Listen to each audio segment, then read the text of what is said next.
715 है। इंडिया के अंदर ऐसे 10 स्टूडेंट्स हैं जिनके 715 आ रहे हैं। फिर उसके बाद 710 पे हम लोग आए तो हमने देखा इंडिया के अंदर ऐसे 30 स्टूडेंट्स हैं जिनके 710 आ रहे हैं। फिर हम लोग देख रहे हैं कि 700 प्लस कितने बच्चों के नंबर हैं, तो देख रहे हैं 1000 बच्चों के 700 प्लस नंबर हैं। बहुत सारे बच्चे बोल रहे हैं एनटीए ने बदला ले लिया। अब प्रॉब्लम ये है इस बार कि अब यहाँ खेला हो गया है ना, वो पासे वाला खेला है। एनडीए से पासा उछलेगा, क्या आएगा हमें नहीं पता है ना। गेम ऐसा सा खतरनाक सा गेम हो गया है। वो बच्चे नहीं खेलते हैं गेम कि बताओ बताओ कौन पिकाबू, बताओ बताओ कौन बताओ बताओ कौन पर्दे के पीछे कौन है कौन है कौन है भालू। हमें क्या करना है बेटा, हमें पेपर निकालना है, हमें डॉक्टर बनना है। हमारा तो क्लियर है ना कि ये करना है कि आपको भाई डॉक्टर बनना है, आपको पढ़ाई करनी है, आपको पेपर देना। आपको बुरा लगा, हमें दुख हुआ, पर पेपर टफ है तो सबके लिए टफ है। सबके नंबर गिरेंगे, सबके उसी रेशियो में गिरेंगे। नंबर ऑफ सीट्स तो आपकी सेम रहेगी ना, कट ऑफ लो चला जाएगा। मैं एक ही चीज बोल रहा हूँ, जिस बच्चे ने साल भर मेहनत से एकदम कंसिस्टेंसी से पढ़ाई की, जिस बच्चे ने डीपीपी सॉल्व की, टेस्ट दिया, उसका पेपर अच्छा नहीं हुआ होगा। ये नहीं कह रहा उसका पेपर अच्छा हुआ होगा, सेलेक्ट हो जाएगा, नहीं कह रहा। तो बेटा सेलेक्ट आज भी उतने ही बच्चे होंगे जितने पिछले साल होते थे, वहां डिफरेंस नहीं आएगा। देखिए आप सबका पेपर खराब हुआ, पेपर आपको टफ लगा, मैं आया ना आप सबके साथ बात करने, बट इसका मतलब ये थोड़ी कि इस बार बच्चे सेलेक्ट ही नहीं होंगे। पेपर टफ है तो सबके लिए टफ है, कट ऑफ चला जाएगा लो।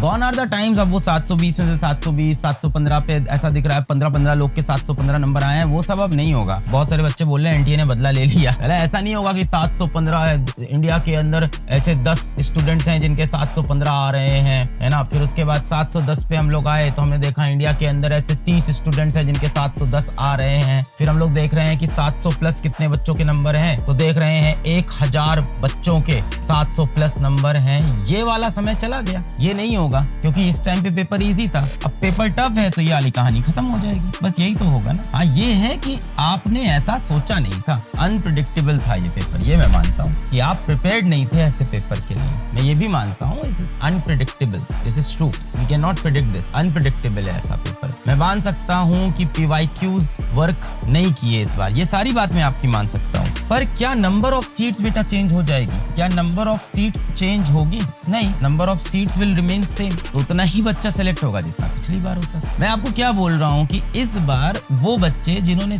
एक तो बहुत डेप्थ में पढ़ाई की होगी, कायदे से पढ़ाई की होगी, डीपीपीज लगाए होंगे, टेस्ट दिए होंगे, सीरियसली क्वेश्चन सॉल्व किए होंगे, उनके भी नंबर ज्यादा नहीं आएंगे पर सेलेक्ट तो वही होंगे ना, रेशियो तो सेम रहेगा ना, वो बच्चे सेलेक्ट तो अभी भी होंगे। तो ये आप दिमाग से निकाल दो कि पेपर टफ आ गया तो ओवरऑल सीट्स कम हो जाएगी, ऐसा कुछ नहीं होगा। हाँ आपके साथ बुरा हुआ, मैं आपके साथ उस चीज के लिए भी खड़ा हूँ कि हाँ ठीक है बुरा हुआ, अनप्रेडिक्टेबल था, किसी ने नहीं सोचा था, किसी कोचिंग ने ये चीज नहीं सोची थी कि पेपर ऐसा अचानक से डिफरेंट चेंज हो जाएगा। सबने ये चीज बोली भी ओपनली, सभी कोचिंग के जितने भी ओनर लोग हैं, जितने फाउंडर लोग हैं, सबने यही चीज तो बोली कि हाँ यार पेपर इस बार बहुत टफ था, अनप्रेडिक्टेबल था, अचानक से नीट ने ऐसा कर दिया, एनटीए ने ऐसा कर दिया। सच बात है, पेपर हार्ड है, पेपर टफ है तो इस बार इंडिया से 5000 बच्चा सेलेक्ट होगा क्योंकि सीट कम कर दी जाएगी। ऐसा होगा क्या? ऐसा तो नहीं होगा ना। तो बेटा आज भी बच्चे उतने ही सेलेक्ट होने वाले, number of seats still be same. Paper चाहे टफ हो चाहे इजी हो, नंबर ऑफ सीट्स तो सेम ही रहेंगी ना, तो सेलेक्ट तो उतना ही बच्चा होगा अभी भी, चाहे पेपर टफ हो चाहे इजी हो। आप पेपर टफ है तो ये होगा कि कट ऑफ कम हो जाएगा। अब सर कितना लो होगा, कहाँ जाएगा? अब देखो सभी लोग अपनी अपनी प्रेडिक्शन बता रहे हैं। पेपर के हिसाब से देखा जाए तो मेरे ख्याल से जनरल कैटेगरी का कुछ 530 के आसपास पकड़ लो, 520 भी हो सकता है, ऐसा कुछ होगा। जनरल कैटेगरी हो सकता हो 500 हो जाए, बस यही रेंज होगी, 500 520 530 ये कट ऑफ होगा। आप ये समझ लो जिसके पिछली बार लास्ट ईयर नीट में जिसके 660 नंबर आ रहे थे,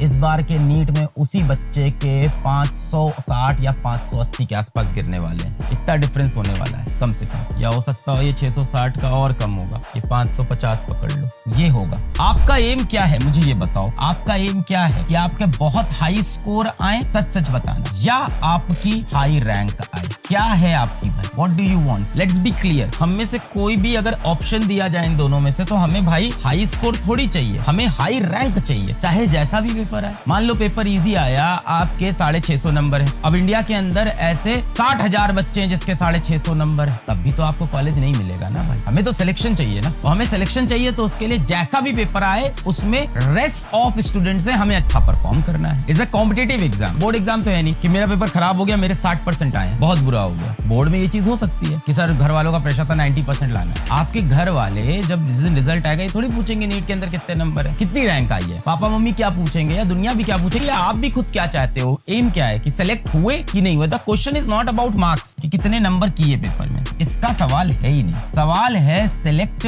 और नॉट, ये है सवाल। मार्क्स का तो सवाल ही नहीं है बेटा। बट अभी भी उतने ही बच्चे सेलेक्ट होंगे नीट में जितने होते थे।